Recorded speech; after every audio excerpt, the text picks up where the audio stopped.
Pagkakargador ang ikinabubuhay ni Reggie. Nasanay na siya sa trabahong ito dahil maaga siyang nawala ng mga magulang. Para sa kanya, wala namang ibang aasahan kundi ang kanyang sarili, lalo na at kailangan niyang mabuhay. Kahit papaano, nagiging maayos naman ang tadhana sa kanya. May regular siyang suki na nagpapahakot sa kanya ng mga sako-sakong bigas, gulay at kung minsan, mga bagong katay na baboy.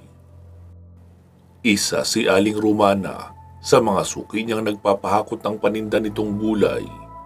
Ang totoo niyan, ilang bloke lamang ang layo ng bahay nito sa kanyang tinitirhang maliit na kwarto. Iyon lamang ang naiwan ng yumaong magulang niya para sa kanya.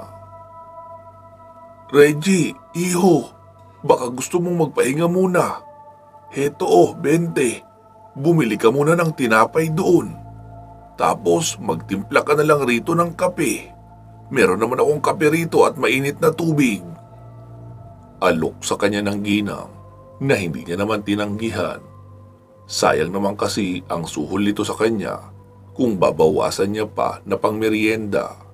Gayong pwede niya naman itong ibili ng mas mahalaga pang bagay sa palengke na magagamit niya sa kanyang tahanan, kagaya ng sabon o ulam sa mga panahong wala siyang trabaho. Kapag ang isa niyang suki ang nilapitan niya ngayon, inaabutan naman siya ng 5 kilong bigas kada isang linggo. Kaya kahit papaano ay hindi siya nagugutuman. "Naku, maraming salamat po Aling Romana. Napakabuti niyo po sa akin." Wika niya sa ginang pagkatanggap ng termos. Alam naman niya na hindi talaga madamot si Aling Romana kumpara sa mga naririnig niyang usap-usapan ng mga marites patungkol dito. Palibhasa, mabilis magpatubo ng negosyo ang ginang. Halos lahat ng mga rikado sa pagluluto ay kompleto ito sa paninda. Hindi pa kasali ang mga gulay na binibenta rin ng ginang. Tinanguan lamang siya ni Aling Romana at nagpatuloy na ito sa pagtitinda. Maraming suki ang matanda. Palibhasa, nagpapautang ito at hindi naniningil. Naghihintay lamang ito sa kanyang tindahan kung sino ang mga mababait na mangungutang na responsabling magbayad ng kung anuman ang nautang nila. Natapos din ang paghahakot ni Reggie. Pasado 3:00 na din ng hapon, kaya natuwa kahit papano ang binata. Arawan ang kanyang sahod kaya araw-araw din siya nakakatanggap ng pera. "Mag-iingat ka, iho. Sana dumaan ka mamayang gabi sa bahay. Kaarawan ng aking anak at magkakatay kami ng manok. Alam mo naman, wala kaming ibang bisita maliban sa iyo." Wika ng ginang sa kanya na ikinatango naman kaagad ng binata. "Gagawin ko po Aling Romana. Maraming salamat po." Aniya at kaagad nang umalis. Mula sa palengke, maglalakad ng halos 10 minuto si Reggie hanggang sa makarating siya sa kanyang tinitirhan. Pero bago ito, may isa pa siyang lumang bahay na madaraanan. Isang lumang tahanan na kapitbahay niya naman na si Aling Alona. Sa pagkakalam niya, walang asawa o anak itong si Aling Alona. Pero marami itong tanim na gulay sa kanyang bakuran. May ampalaya, talong, sitaw at kalabasa. Hitik na hitik pa sa mga bunga at kay tataba na tila ba maganda ang pagkakaalaga. Nagtataka nga si Reggie kung bakit hindi ibinibenta ng matanda ang mga halaman nitong gulay. Gayong mahal ito kung dadalhin sa merkado.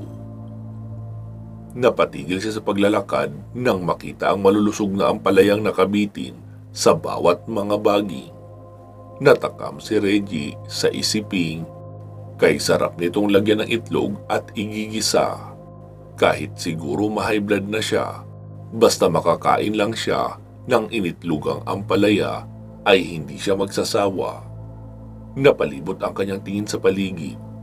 Parang wala naman ang ginang. Hindi niya nakikita ang ginang sa labas ng bahay nito. Sa bagay, kahit nagmumukhang weirdo tignan ang babae, madalas niyang makita ito na papasyal-pasyal sa kanyang bakuran ng madilim na. Marahil nasa loob ito ng kanyang bahay at nagpapahinga o ano paman.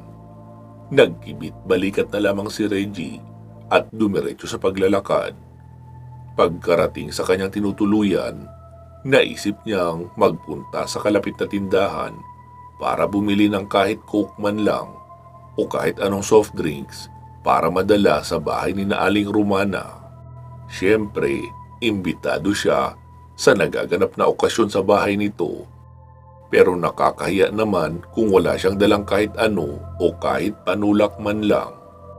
Pagkalapit sa tindahan, nakabatian niya pa sina Jose at Kanor na nagtatawanan habang nagtatagay. Tinanguan siya ng dalawang binata na pareho din naman niyang mga kaibigan. "Paring Reggie, himala at napagawi ka sa tindahan na. Halika, shot muna." Uwi ka sa kanya ni Jose, sabay abot ng baso. Uminom din ng beer si Reggie pero isang tagay lang ang kanyang tinanggap. "Salamat pare, ang aga niyo yatang tumambay rito."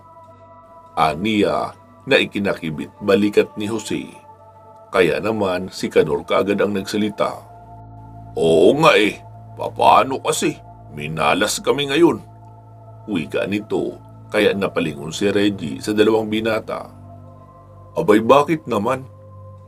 "Ayun, hindi sumipot sa tagpuan si Jeffrey.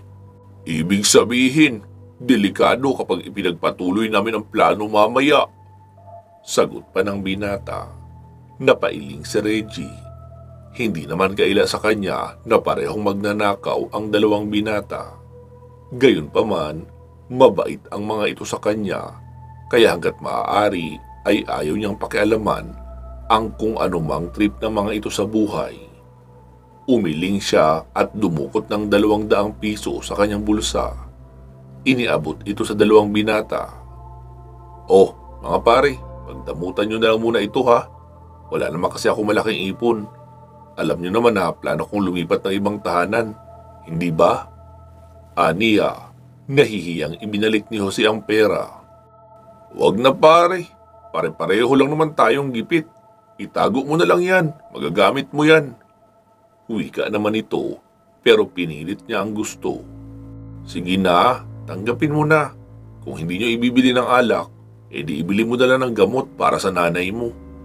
Wika ni Reggie at ipinagpasalamat naman ng binata. Kahit mga magnanakaw ang mga ito, ay hindi naman abusado. Sa katunayan, ang mga mas malalaking magnanakaw at mga sindikato pa nga ang kinukuhanan ng mga ito para rin itulong sa iba. Kaya kahit alam niyang kahibangan, ay hindi niya maiwasang hayaan na lamang ang dalawa. Tawagin man siyang konsentidor ng iba. Isa pa, tinutulungan din naman siya ng mga ito sa panahong kailangan niya. "Paano mga pare? Kailangan ko nang umalis." Wika niya sa mga ito. Tumango sina Jose at ngumiti sa kanya. "Ingat ka pare, balita ko may gumagala raw na mabangis na hayop dito sa bayan natin. Baka mamaya matsyempuhan ka." Babala nito na ikinatango na lamang ng binata. Kaagad siyang umuwi sa kanyang tinutuluyan para magbihis ng damit. Bandang 7:00 nang mapagpasyahan niyang magtungo na sa bahay ni Aling Romana. Ilang bloke lang din ang layo ng tahanan nito sa bahay niya. Habang naglalakad, napapansin niyang sobrang tahimik ang paligid. Wala man lang ingay ng kulisap o kahit anumang panggabing insekto sa dilim. Bakit kaya ganun? Parang sobrang tahimik naman yata. Huwika niya sa sarili. Nagliwanag ang kanyang mukha nang matanaw ang bahay nila Aling Romana. Kaso lang, kagaya sa nadaanan niyang paligid, mukhang tahimik din ang kabuuan ng tahanan ng ginang. Akala ba niya ay may birthday? Bakit ang tahimik rin ang pamamahay? Mas binilisan niya ang paglalakad hanggang sa makalapit siya sa may pinto. Nakaawang naman ito at may ilaw din sa loob. Ang hindi lamang napaghandaan ng binata ay nang makita niya ang mga nakahandusay na katawan ng pamilya ni Aling Romana sa sahig. Wakwak ang dibdib ng mga ito at wala ng buhay. Nagkalat ang dugo sa sahig at mukhang nagulo ang mga kagamitan sa sala. Nabitawan ni Reggie ang kanyang dalang soft drinks. Sumabog ang laman noon at kumukulong sumirit sa sahig. Humalo sa dugo ng kawawang mga biktima na naroon. Diyos ko, sinong may gawa nito sa inyo? Gimbal niyang tanong sa kanyang sarili. Halos hindi niya magawang huminga ng maayos dahil sa nakakasindak na tagpo na nasa kanyang harapan. Reggie! Iho! Mahinang tawag sa kanya ng isang boses. Kaagad niya itong nakilala bilang si Aling Romana. Aling Romana? Nasaan po kayo? Nag-aalala niyang tanong. Medyo natuwa siya nang makitang nagagawa pa siyang tawagin ng ginang. Natuntun niya ang kawawang matanda sa may kusina. Nabaghan siya sa nakitang kalunos-lunos nitong kalagayan. Kagaya ng mga anak at asawa nito, wakwak din ang tiyan ni Aling Romana at naghihingalo na. Aling Romana, sino po ang may gawa nito sa inyo?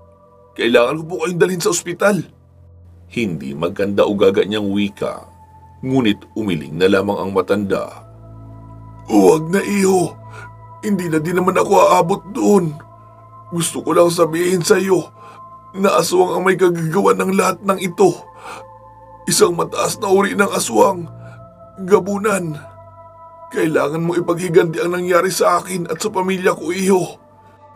Kahit iyon man lang ang maging huli mong serbisyo sa akin. Naghihingalo nitong wika na ikinaiyak naman ni Reggie. Sa bawat pagsasalita kasi ni Aling Romana ay bumubulwak ang dugo sa kanyang tiyan. May ibinulong pa sa kanya ang ginang, kaya naman napatango siya. Ilang sandali lang ay lumaylay na ang ulo ng matanda. Napahagulgul naman si Reggie dahil sa kalungkutan. Gustuhin man niya kumilos ngayon, ay tama nga si Aling Romana sa sinasabi nito na hindi pwede. Nagmamatyagang aswang sa kanila ngayon at ang masaklap pa ay kilalang kilala niya raw ito. Kung sana lang pinangalanan ito ng ginang bago nawala ng buhay, mas malaki ang maitutulong noon sa problema niya sa paghanap ng hustisya para sa mga ito. Kaso lang, mas kailangan niyang unahin ang bagay na sinasabi ng ginang. Kailangan raw niyang umalis at maghanda. Hindi niya lubos na maintindihan ang sinasabi ng ginang, pero alam niyang may kinalaman ito sa aswang. Kaya naman, nang makarinig siya ng mga ingay mula sa labas, ay sinubukan niyang sumili. Laking pagtataka niya nang makita si Aling Alona na may mga kasamang mga tanod habang sinasalaysay kung paano nito nakita na pinatay daw ni Reggie ang mag-anak na minsan ay naging mabuti sa kanya. Napamura sa labis na galit si Reggie. Nahihibang na ba si Aling Alona? Bakit niya ako pinagbibintangan na siya pumatay kina Aling Romana? Hindi totoo yan. Maliban na lang kung siya ang aswang na pumasok sa bahay nila.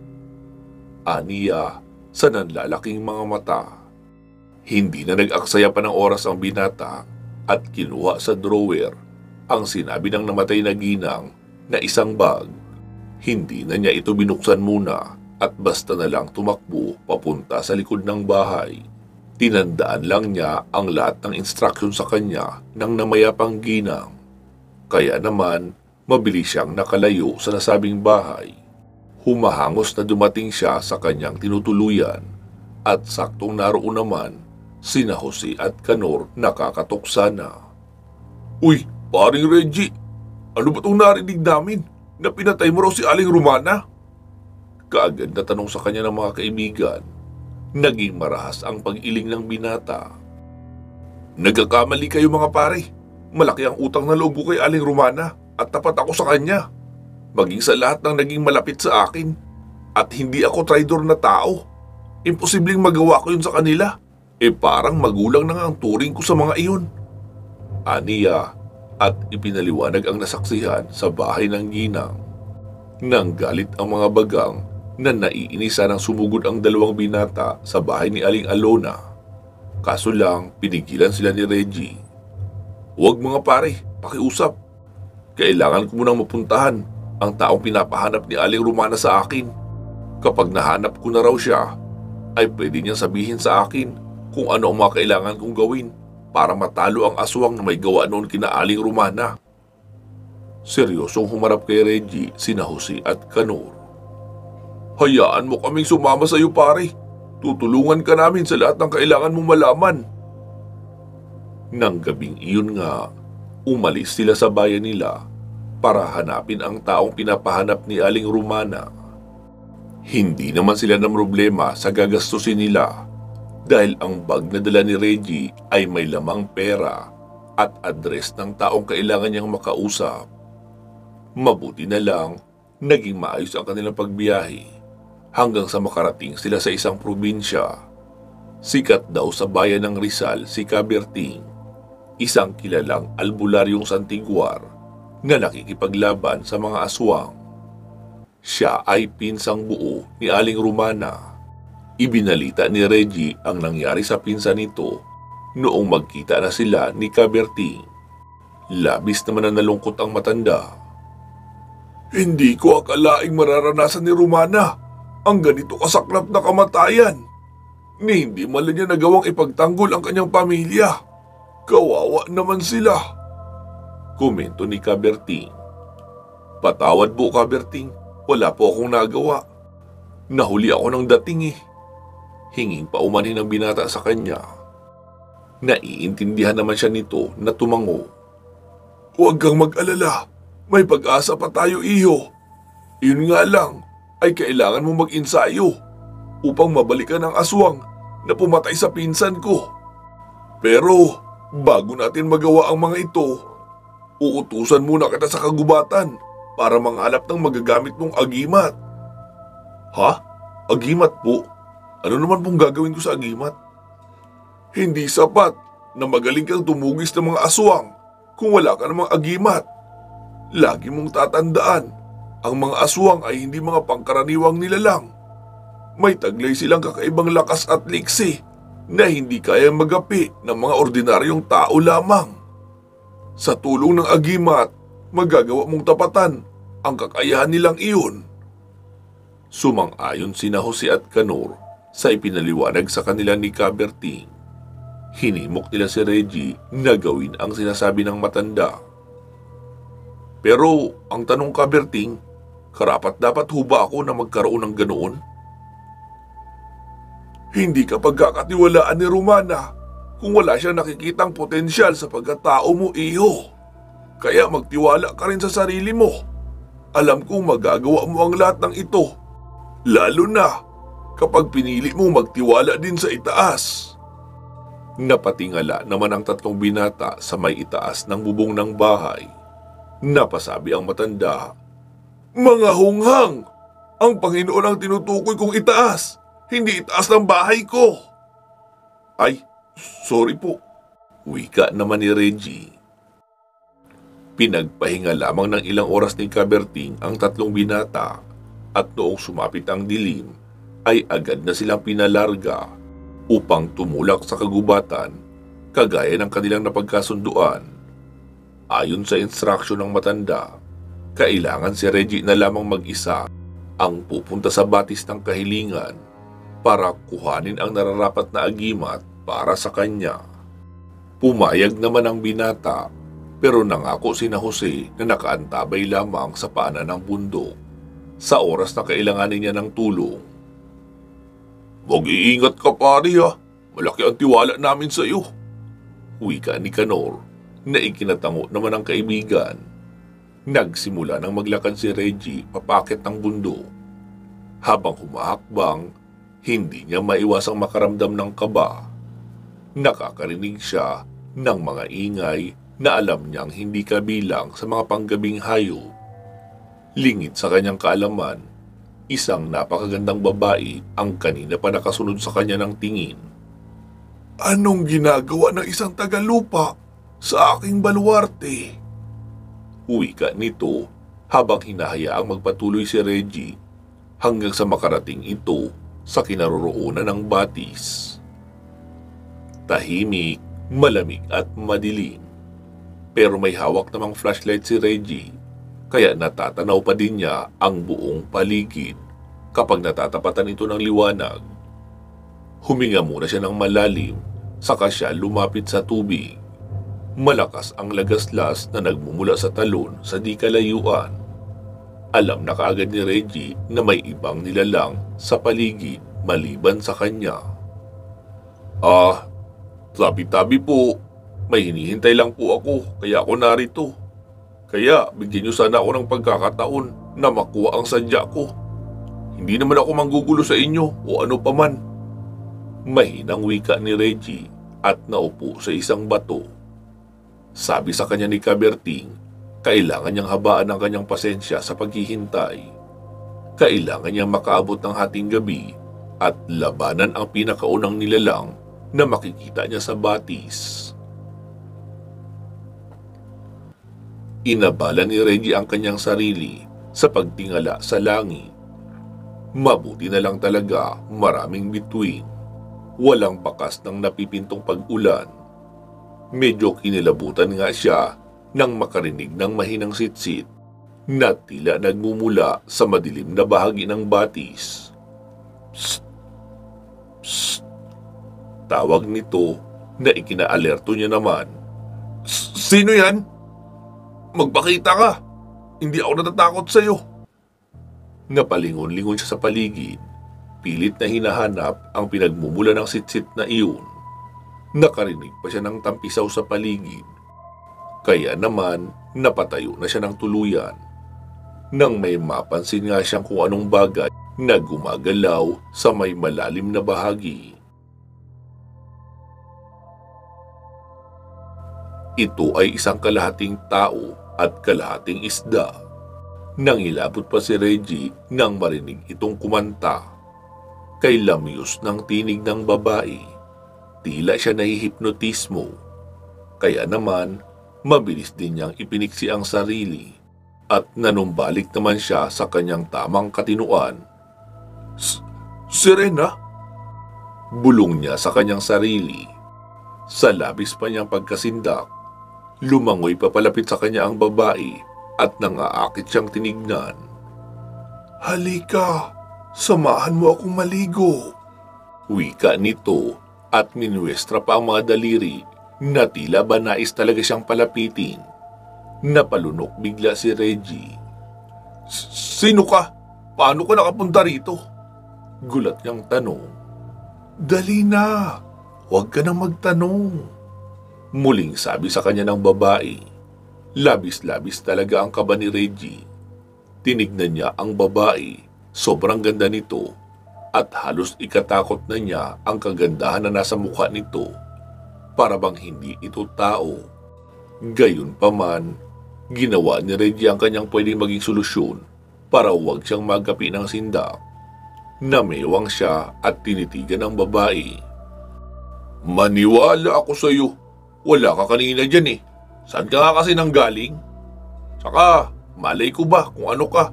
Mukhang hindi ka naman totoong tao. Aniya na ikinatitig sa kanya ng babae na nasa tubig. Natigilan ito sa narinig mula sa kanya. Maya-maya pa, nagulat si Reggie nang masaksihan kung paano nagbago ng anyo ang babae. Mula sa pagiging isang magandang dilag, naging isa itong halimaw na nababalot ng lumot. Nagkaroon ng mahahabang kuko, matutulis na ngipin at sabog na buhok. Talagang hindi ako tao dahil ako ang kataw na nakatakdang kumatay sa iyo. Angil ng nilalang na iginasindak niya. Walang nagawa si Reggie kundi ang magsisigaw noong marahas siyang hilahin ng halimaw papunta sa malalim na bahagi ng tubig. Humahalakhak pa ito na kagaya ng isang mangkukulam, kaya gayon na lamang ang kanyang pagkataranta. Hindi na niya nagawa pang makapag-isip ng tama nang lumubog ang kanyang sarili sa tubig. Tulong! Sigaw niya, ngunit nilamon na lamang ng tubig ang kanyang pagmamakaawa at sigaw. Nararamdaman niyang mara siyang hinihila ng babae pailalim at kailangan niyang may gawin para hindi siya mamatay. Pumikit siya at ikinalma ang sarili. Alam niyang hindi pa sila nakakalayo sa ibabaw. Nang maalala ang kanyang punyal sa bulsa, napangiti siya. Sa kabila ng katotohanang nasa ilalim siya ng tubig, kaagad siyang dumilat at namangha nang makitang nagliliwanag ang kaliskis ng nilalang sa kadiliman. Maaaring ito ang nagbibigay sa kanila ng ilaw sa ilalim ng katubigan. Biglang pumigla si Reggie at dali-daling lumangoy pa ibabaw. Marahas siyang sumagap ng hangin ng magtagumpay at inihanda na ang sarili. Humabol sa kanya ang nilalang at nagpakawala ng nakakarinding huni. Hindi ka makakawala sa akin!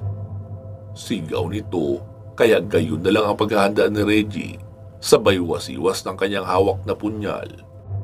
Tinamaan ang kataw sa pisngi na ikinalisik naman ang mata nito sa labis na galit. Walang hiya ka! Angil ng nilalang at nakitang tumaas ito sa ere. Lumitaw sa kanyang harapan ang nakakasindak na bulto ng babae. Kaya napagtanto ni Reggie na iyon ang mutya na kailangan niyang makuha. Hindi ako natatakot sa iyo, kataw! Kailangan kong gawin ito para sa mga mahal ko sa buhay! Sigaw ng binata at nakipagtagisa na nga siya ng lakas sa kataw sa tubig. Wala silang pakialam kung may iba man silang nilalang na nagambala o maingayan sa pagtatambisaw nila sa batis.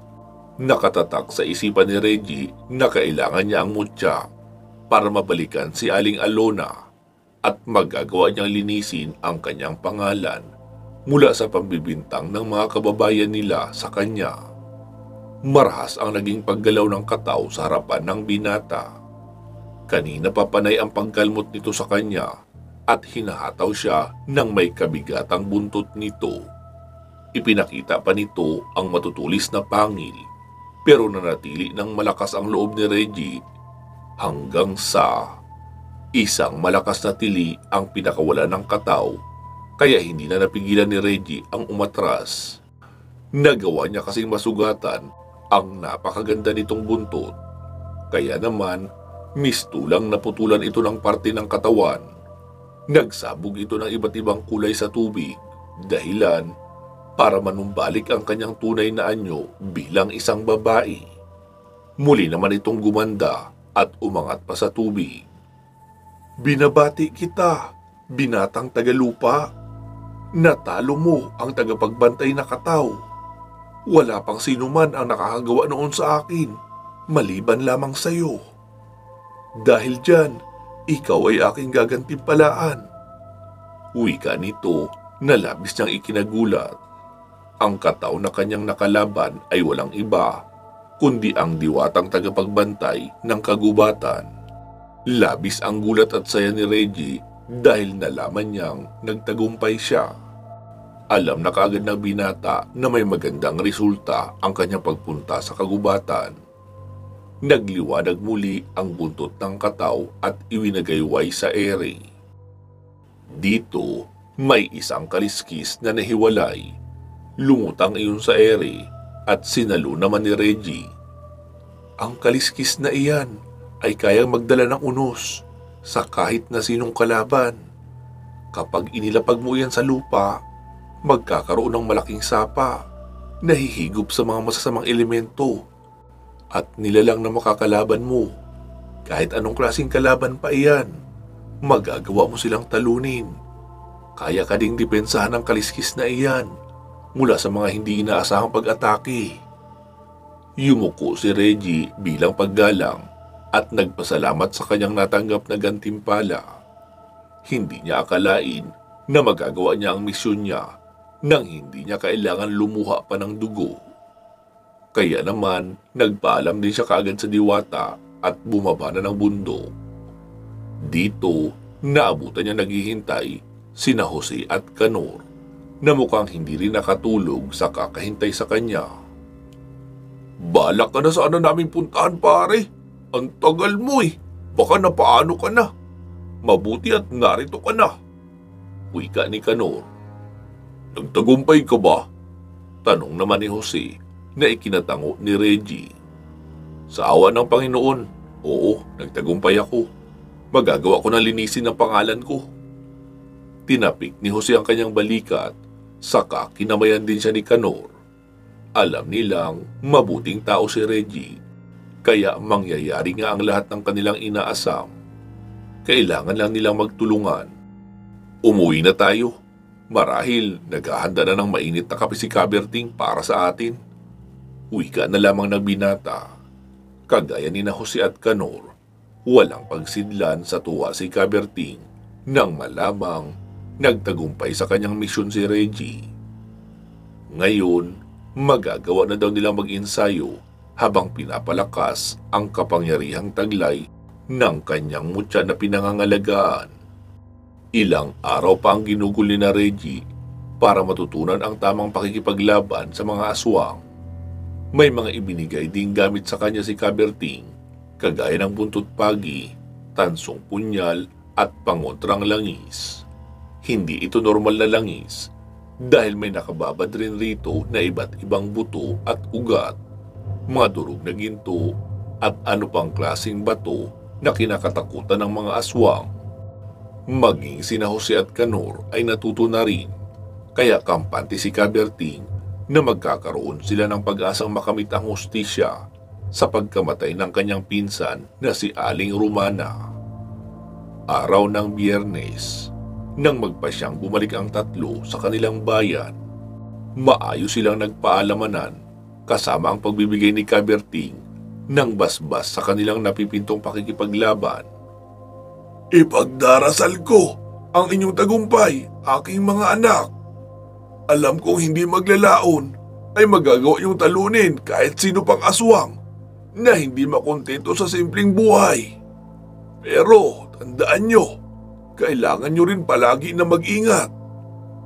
Maraming salamat din po sa inyong tulong at sa paggabay. Kung hindi sa inyo, ay wala kaming kaalam-alam kung paano humarap sa isang aswang. Lalo pa't malakas na uri pala si Aling Alona, isang gabunan. Oo, iyo. Kaya huwag niyo siyang bibigyan ng pagkakataon na maunahan kayo. Dahil kung hindi, ay mahihirapan na kayong matalo siya. Okay po, maraming salamat. Wika pa ni Reggie at umalis na nga silang tatlo. Pagkarating nila sa kanilang bayan, sinalubong sila ng sigawan at mga pagmamakaawa.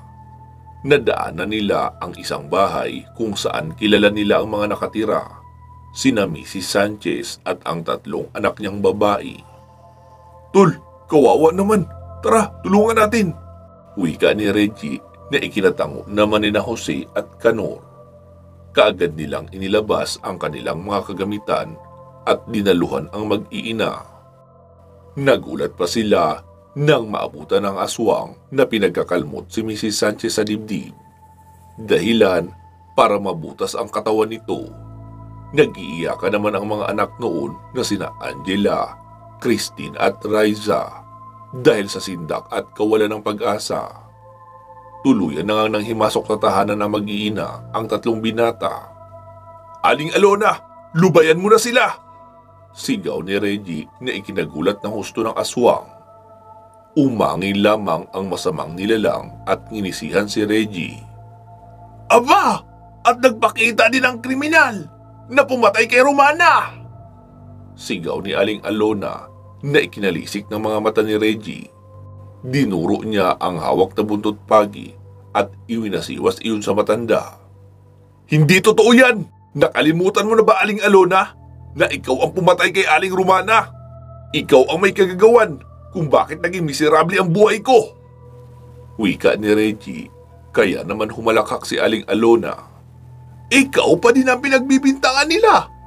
Pati ang magiging kamatayan ng mag-inang ito ay sayo rin ibibintang. Wika niya sa kamuling bumalasik ang anyo.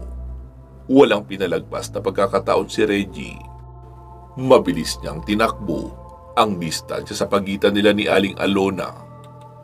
Kaagad niyang ginamit ang kanyang lakas para iwas-iwas ang kanyang buntot pagi, kaya tinamaan ang ginang.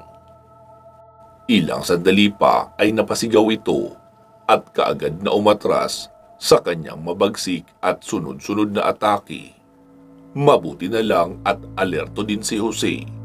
Sinalubong niya ng saksak ng tansong punyal ang nakatalikod na si Aling Alona. Samantalang si Kanor naman ang nag-rescue sa 3 dalagang magkakapatid. Tinulungan niyang makalayo ang mga ito sa aswang, kaya nagawa pa nilang makahingi ng tulong sa ibang mga tao. Hindi ako papayag na basta mo nalang tatalikuran ang ginawa mo sa tinuturing kong magulang na si Aling Romana. Sigaw niya at muling hinataw ng kanyang hawak na buntot pagi ang matanda. Napasigaw ang aswang at mabalasig ang anyo na kinalmot naman ng marahas si Reggie. Napaigik si Reggie nang masugatan ang kanyang mukha.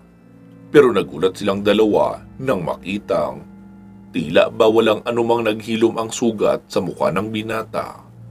Hanggang sa tuluyan itong gumaling na parang walang anumang nangyari. Hindi makapaniwalang napatingin si Aling Alona sa mukha ni Reggie. Nanggigigil siyang dinuro at sinamaan ng tingin ang binata. "Isa ka palang maligno!" Sigaw nito na hindi niya pinansin. Sa halip, inilabas niya ang tansong punyal na ibinigay sa kanya ni Caberting at mabilis na ginamit sa matanda. "Kung ako mukhang maligno, ikaw naman ay halimaw! Hindi kita aatrasan, Aling Alona! Akala mo kayang-kaya mo na kami mga pangkaraniwang tao? Nagkakamali ka! Ngayon mo akong kalabanin at makikita mo ang iyong hinahanap!" Aniya at patakbong sumugod sa ginang. Walang takot nang inatake ang aswang na gabunan sa kasinugatan ng mga braso nito, mga binti, maging ang tiyan. Hindi niya kasi ito mapuruhan agad sa leeg o sa kaliwang dibdib dahil mabilis iyon kumilos at umiilag. Kaya inuunan niya ang mga non-vital parts para magkasugat-sugat ng marami at mapahina na rin ito. "Ah! Hayop ka! Pagbabayaran mo ang ginawa mo sa akin!" Angil nito saka sumingasing na para bang isang mabangis na hayo. Hindi nagpatinag si Reggie sa kanyang mga narinig. Sa halip, matapang niyang iniangat ang kanyang kamay para gawaran pa uli ito ng isang hataw ng buntot pagi. "Hindi ako papayag na magawa mo ang lahat ng gusto mo sa lugar natin, Aling Alona. Tapos ibibinta mo kahit kanino? Panahon na para magbayad ka sa lahat ng pang-aaswang na ginawa mo sa mga taga rito." Sigaw niya at kaagad na sinaksak ang ginang sa tapat mismo ng puso gamit ang tansong punyal. Gayon na lang ang pagsisigaw ni Aling Alona sa labis na sakit. Kinapitan iyon ni Reggie sa kwelyo para hindi mabunot ang punyal dahil iniikot-ikot niya pa iyon. Naging mas matapang naman ang aswang at kahit namimilipit sa sakit, ay nagawa pa rin maisaksak ang pinatulis na kamay sa tagiliran ni Reggie. Kaya napaliad sa sakit at hapdi si Reggie, pero tiniis niya iyon at iniatras ang punyal sa kamuling isinaksak. Nagdidiinan sila at nagpapatigasan ng lakas habang nakasiksik sa kanto ng bahay. Nagsimulang bumulwak ang malapot at nangingitim na dugo ng aswang. Pero hindi nagpakita ng awa si Reggie. Desidido siyang tapusin na sa oras na iyon ang halimaw na aswang at pagbayarin sa mga kasalanan nito. Sa hindi katagalan ay unti-unti na rin nanghina ang aswang na si Aling Alona. Nabunot na nito ang kamay na naisaksak sa tagiliran ni Reggie, pero hindi pa rin iyon binibitawan ng binata. Muli niyang iniatras ang punyal at sa gilid ng leeg naman isinaksak. Makalipas ang 2 minuto ay kumikisay na ang aswang hanggang sa lumaylay ang ulo at dila noon. Pero halatang buhay pa dahil humihinga pa ng mabagal. Noong masiguradong hindi na magagawa pang lumaban ng aswang, ay muli iyong hinila ni Reggie at inihampas sa kabilang dingding ng bahay. Tila nakaramdam ng pagkasindak ang aswang na ginang nang matikman ang sakit ng ganti ng mga api. Kaya naman hindi niya inasahan na may gagamitin pa palang ibang bagay si Reggie sa kanya. May ipinakita itong isang nagliliwanag na kaliskis, saka ibinagsak ni Reggie sa lupa. Gayon na lamang ang pagkasindak ni Aling Alona nang makitang nagkaroon ng isang maliit na lawa sa binagsakan ng kaliskis. Saka umaangat ang tubig sa ere. Umaalon pa ito na animoy nasa batis talaga at nilamon nito ang nabiglang si Aling Alona. Ni hindi mo lang siya binigyan ng pagkakataon na makasigaw dahil sa bilis ng mga pangyayari. Matapos lamunin ang tubig ay bigla na ring natuyo ang tubig sa sahig. Maging si Reggie ay hindi rin makapaniwala sa kanyang nakita. "Ang galing ah! Para akong nanonood ng pantaserye!" Gulat na wika ni Jose na ikinangiti naman ni Reggie. Alam niyang tapos na ang paghahasik ng lagim ni Aling Alona, pero hindi niya maaring pabayaan ang naiwan nitong mga bagay sa tahanan nito. Alam niyang may natatago pa ding lagim doon na kailangan nilang puksain. Nagtungo sila sa bahay ni Aling Alona. Kagaya ng nakasanayan na nilang makita, tahimik at madilim ang kapaligiran, pero alam naman ni Reggie na nasa harapan lamang nila ang tumatabing na mga patibong. Kumuha siya ng tubig na may asin at nilagyan ito ng pangontrang langis. Nang makumpleto iyon, mabilisan niyang isinaboy ang mga ito sa paligid ng bahay ng yumaong matanda. Sa bakuran, sa gulayan at maski sa likod bahay. Gulat na gulat ang lahat ng sumama sa kanila nang makita ang tinatagong lihim ng matanda sa mahabang panahon. Ang pinakasikat ay ang kanyang gulayan na imbis mga sariwang gulay ang namumutiktik ng mga bunga, ay mas kasindak-sindak pa pala ang kanilang masisilayan. Ito ay ang mga nakasabit na putol na kamay, paa, ulo at may mga laman loob pa. "Diyos ko! Paano natin nagawang magpalinlang kay Aling Alona? Muntikan na nating ipapatay si Reggie dahil sa maling akala!" Bulalas ng kanilang barangay chairman na noon ay naroon din. Pinapanood ang kanilang ginagawa. Lahat ay napagtantong isang malaking kahibangan lamang ang ginawang pagtitiwala sa matanda na puro kasinungalingan ang pinagkakalat. Halos buong mamamayan ng kanilang lugar ay humingi ng dispensa kay Reggie. Sa katunayan, nalinis na din ng mismong mga kababayan ang pangalan ng binata tungkol sa di umano ay pagpatay niya kay Aling Romana. Nakamit din ng ginang sa wakas ang hustisya at nakakasiguro si Reggie na matatakot na ang lahat ng aswang na nagbabalak ng masama sa kanilang mga inosenteng tao.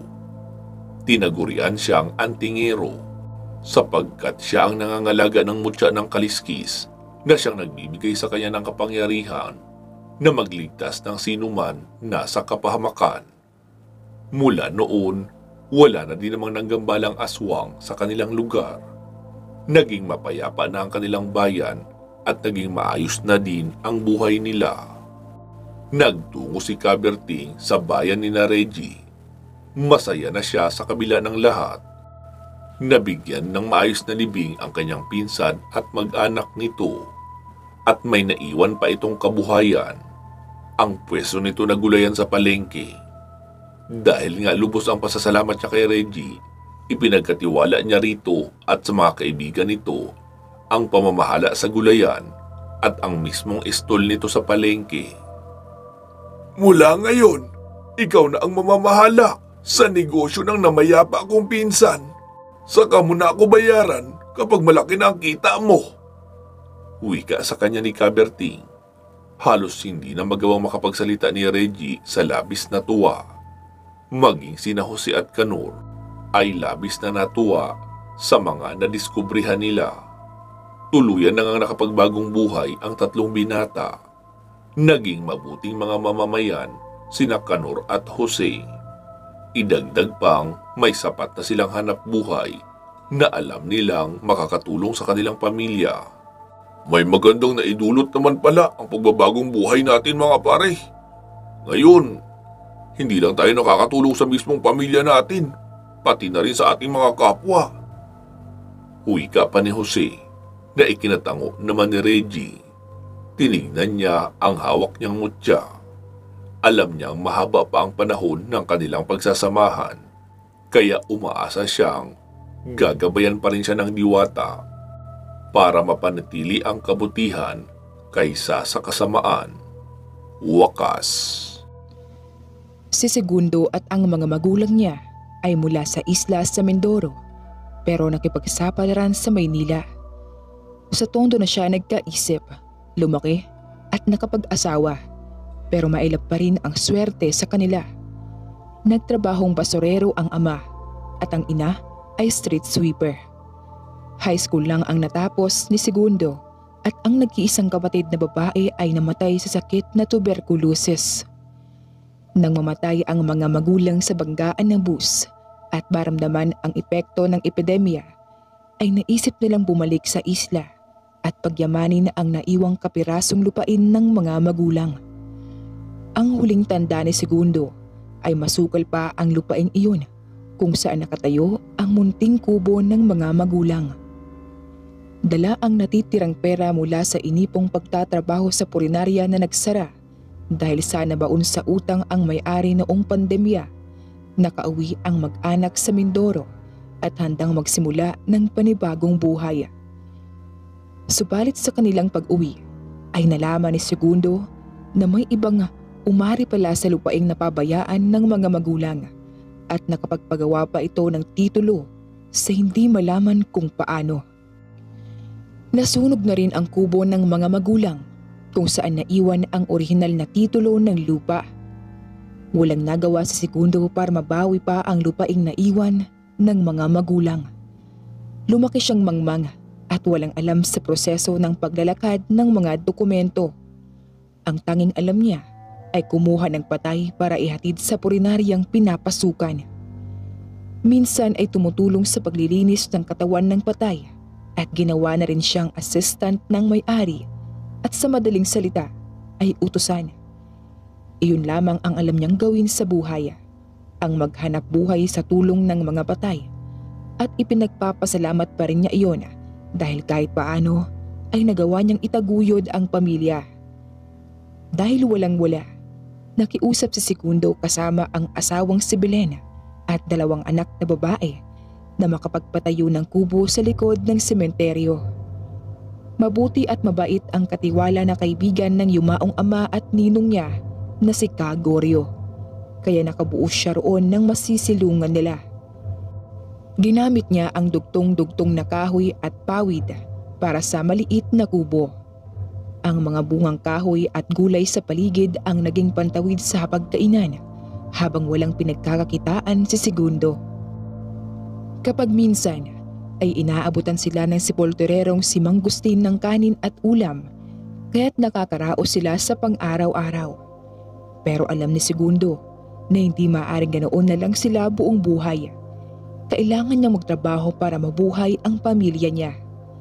Nilakasan ang loob at nagtanong ulit sa ninong niya kung mayroon itong maiaalok na trabaho kahit maliit ang sweldo. Inalok siyang maging sepulturero kahalili ni Mang Gustin. Kasama na roon ang pagbabantay ng mga puntod dahil may ilan daw na naghuhukay at nagnanakaw ng mga gamit ng patay. Ang mga puntod doon ay iba-iba.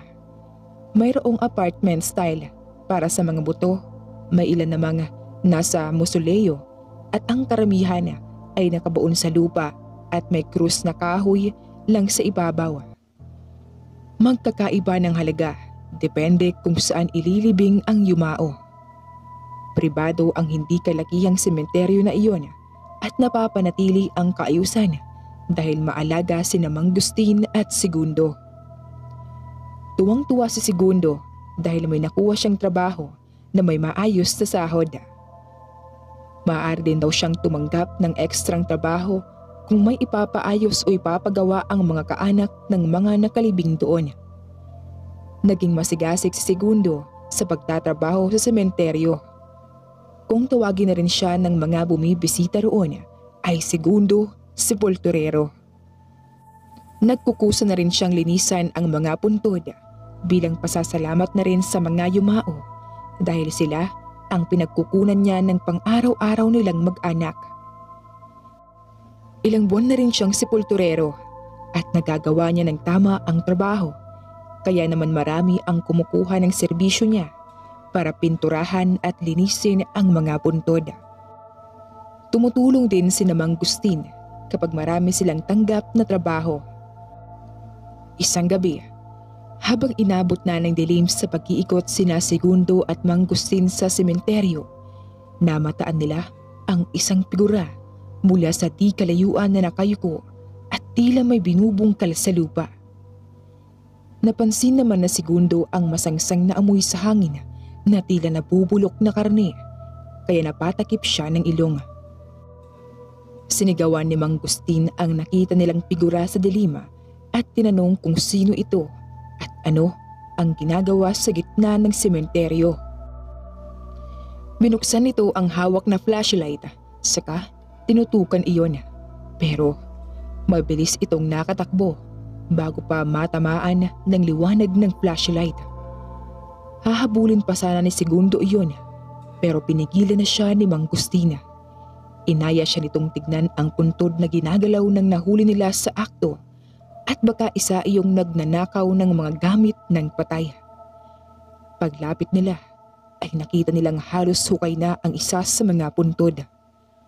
Mabuti na lang at naaktuhan nila ito, kung hindi, mananagot sila sa pamilya ng yumao. Kinuha ni Mang Gustin ang pala, saka sinimulang tabunan muli ng lupa ang puntod. Nang matapos ay nagpasya na silang umuwi at kinabukasan na lang nila ipagpapatuloy ang mga naiwang trabaho. Kinabukasan ay nadiskubre nila na hindi lang isang puntod ang nahukay ng magnanakaw na iyon ng nagdaang gabi. Nagawa nitong hukayin ang isang puntod na kakalibing lang noong isang araw at naiwang bukas ng salarin ang takip ng kabaong. Iniayos ni Mang Gustin ang bangkay, saka iyon tinakpan at muling tinabunan ng lupa. Hindi sila sigurado kung may nakuhang mahalagang bagay ang salarina at mas minabuti nilang ilihim ang nangyari para hindi sila masisi ng kaanak ng yumao. Napagkasunduan ni Mang Gustin at Segundo na mag-ikot muli sa gabi para bantayan ang mga puntod at mahuli ang nagtangkang magnakaw sa mga patay. May kutob daw si Mang Gustin na babalik yun dahil nakapagnakaw na ito sa mga nakalibing. Ilang gabi rin na nagbantay sa sementeryo at nag-iikot si Mang Gustin at Segundo para matiyak na hindi na mauulit ang pagnanakaw sa mga nakalibing doon. Dala ni Segundo ang pala sakaling panlaban sa magnanakaw, habang taga-ilaw naman si Mang Gustin ng kanilang dinaraanan. Nakaabot na sila sa gitnang bahagi ng sementeryo kung saan may dalawang bagong libing ng tanghali nang mapansin nila ang isang figura na nakaupo habang abala sa kung anuman ang ginagawa nito. Sinigawan iyon ni Mang Gustin saka tinapatan ng liwanag ng flashlight. Saglit namang tinamaan ng liwanag ang salarina bago ito nakapuslit ng mabilis palayo. Nanlaki ang mga mata ng dalawa dahil sa nakita nilang figura ng magnanakaw. Nakatalikod iyon sa kanila kaya't hindi nila nakita ang muka. Pero sa saglit na tama ng liwanag ng flashlight at nakita nilang hindi ito anyong tao at puno ng balahibo ito sa buong katawan. Nagtanungan pa sina Segundo at Mang Gustin kung orangutan o gorilya ang kanilang nakita dahil sa kakatuwang anyo nito. Ipinagtaka rin nila Segundo ang masangsang na amoy na humalo sa hangin. Hahabulin pa sana nila ang nakita nilang magnanakaw na iyon, pero hindi na nila alam kung saang direksyon ito nagtungo. Pinuntahan nila ang puntod kung saan nila nakita ang salarina at nakita nila na hukay na ang lupa at nakalabas na ang kabaong. May kapirasong putol na puno ng saging sa tabi ng hukay, kaya't ipinagtaka iyon ng dalawa. Inayos nila ang kabaong at tinabunan saka bumalik sa pag-iikot sa sementeryo. Ang sabi ng Mangustina ay kailangan nila iyong i-report sa katiwala para magawan ng paraan na mahuli ang gumagawa niyon sa mga puntod.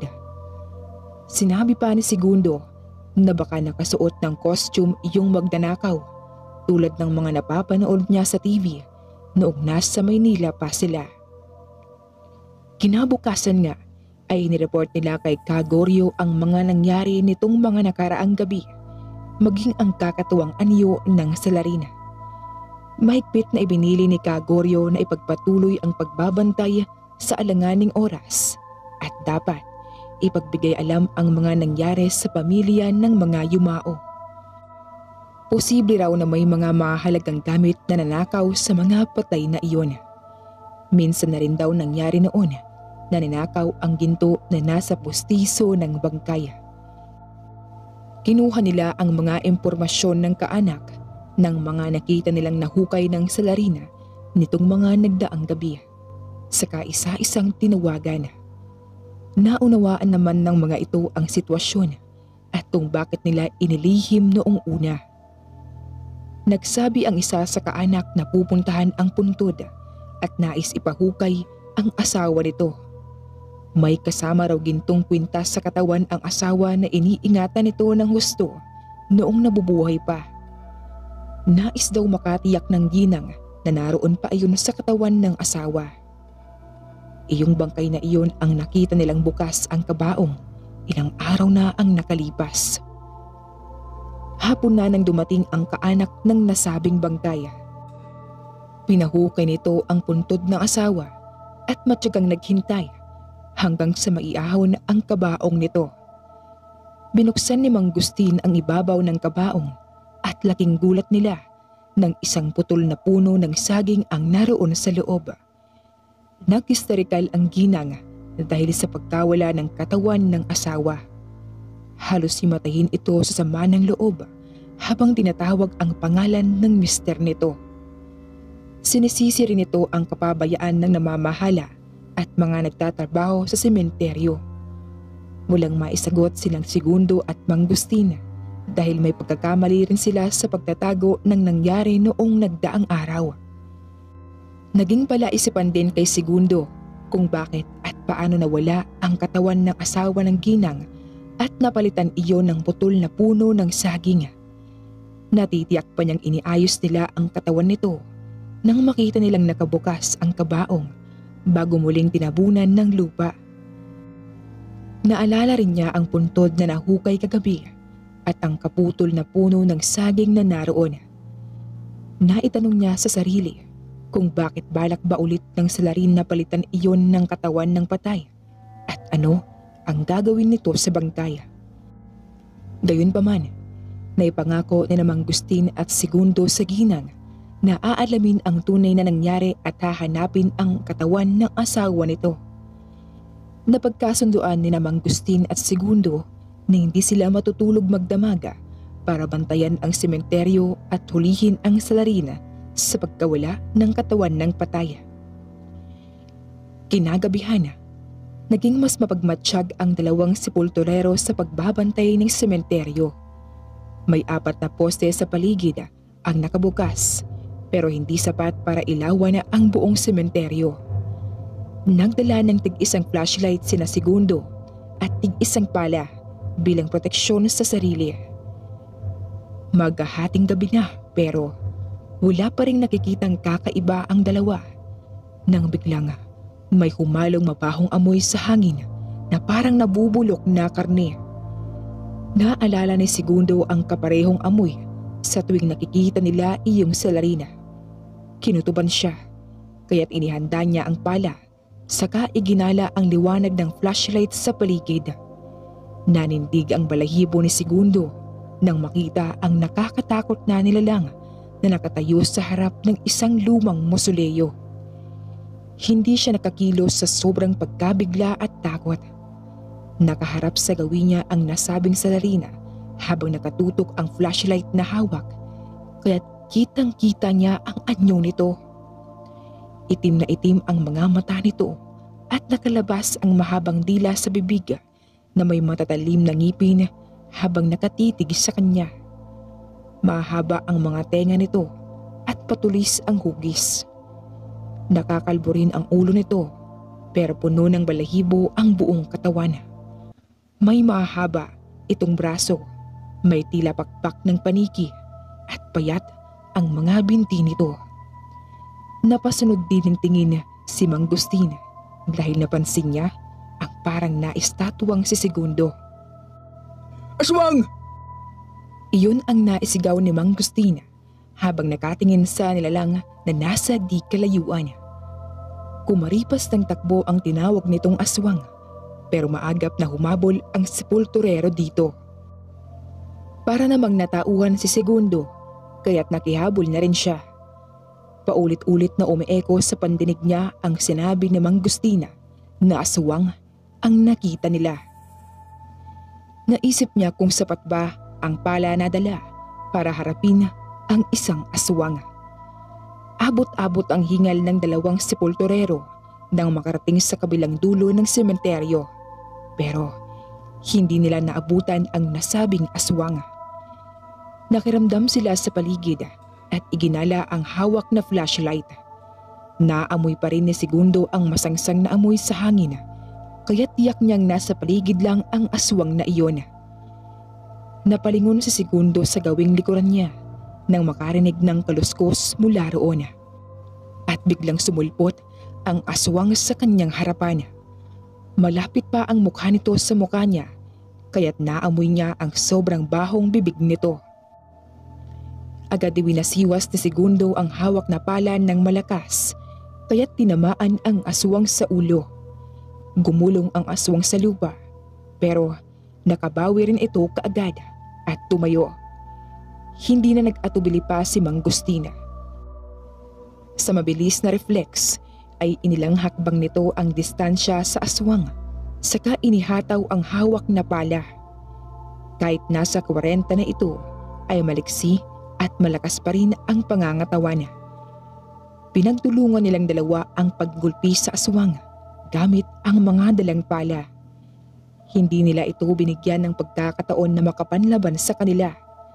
Kahit may ilang tama ang aswang, ay nagawa nitong makabawi at makalayo sa kanila. Pero tila mabilis bumabalik ang lakas nito. Kahit marami itong tinamong tama ng hampas sa katawan. Agad na kumaripas ng takbo ang aswang, saka ikinampay ang mga pakpak palipad. At agad na naglaho iyon patungo sa dilim. Muling naghintay si Segundo ng pagsugod mula sa aswang at nakiramdam sa paligid. Hindi pa rin nawawala ang masangsang na amoy sa hangin, kaya tiyak niyang nasa paligid lang ito at naghihintay ng pagkakataon para sila ay atakihin. Nakarinig sila ng alulunga na parang mabangis na hayop at nasundan iyon ng pagsagot ng isa pang alulunga mula sa ibang direksyon. Kinabahan ang dalawang sepulturero dahil tila hindi lang isang aswang ang naroon sa kanilang lugar. Sumenya si Mang Gustin kay Segundo na umatras na sila dahil delikado ang sitwasyon nilang dalawa. Walang laban ang dalawang pala sa bangis ng aswang. Kahit anong hampas ang gawin nila, ay tila walang epekto sa katawan ng nasabing aswang. Paano ba kung hindi lang iisa ang naroon sa sementeryo? Paatras na lumayo ang dalawang sepulturero. Naisip din ni Segundo ang mag-iina sa bahay na nasa likod lang ng sementeryo. Natakot siya para sa kaligtasan ng pamilya niya. Inaya niya si Mang Gustin sa bahay para tignan ang mga ito at nakahinga siya ng maluwag nang makitang ligtas naman ang mag-iina niya. Ikinuwento ni Mang Gustin at Segundo ang mga nangyari sa asawa ni Segundo na si Belena. Nasabi ng ginang na isang balbal na aswang ang nakita ng mga ito. Pamilyar ito sa mga ganoong uri ng nilalang dahil sa dami ng kwentong kababalighan sa kanilang lugar sa Bicol kung saan ito pinanganak at lumaki. Ang mga balbal daw ay mga aswang na kumakain ng patay, nakalibing man o nakaburol. Nagnanakaw daw ito ng mga bangkay, saka pinapalitan nito ng putol na puno ng saging ang katawan ng biktima nito at hindi malalaman ng mga nakakita na napalitan na ang katawan. Ilang araw ang lilipas bago makikita ang tunay na anyo ng puno ng saging at nakasuot dito ang damit ng biktimang bangkay. Tinanong ni Segundo ang asawa kung ano ang mabisang panlaban sa nasabing aswang o pantaboy para hindi na pamahayan ng balbal ang sementeryo. Sinabi ni Belen na bawang at asin ang pwedeng pangontra sa balbal tulad sa ibang mga aswang. Maaari ding gamitin ang latigo panlaban sa mga ito. Ibinalita ng 2 sepulturero sa ginang na nawawala ang katawan ng asawa na isang balbal ang naengkwentro nila at hindi magnanakaw. Naniwala ang ginang sa sinabi nila dahil na rin sa putol na saging na nakita nila sa kabaong nito. Binigyan ng bayad danyos ng sementeryo ang ginang kapalit ng pagkawala ng katawan ng asawa nito. Nakiusap din si Kagoryo sa ginang na wag nang makalabas ang nangyari para sa ikatatahimik ng lahat. Nangako si Kagoryo na gagawan ng paraan para hindi pamahayan ng balbal ang sementeryo. Napapayag naman ang ginang sa pakiusap ng katiwala. Naisip nila Segundo at Mang Bustina na maglagay ng maraming bawang sa paligid o di kaya ay magtanim sila ng bawang para hindi nalapitan at pamugaran ng mga balbal ang sementeryong kanilang pinagtatrabahuan. Ginawa nila iyon agad at hindi sila pumalyas sa pagbabantay sa sementeryo habang may daladalang garapon ng asina. Hindi na ulit nila nakita ang nasabing balbal doon matapos ang paglalagay ng mga pangontrang bawang sa palibot ng sementeryo. Wakas.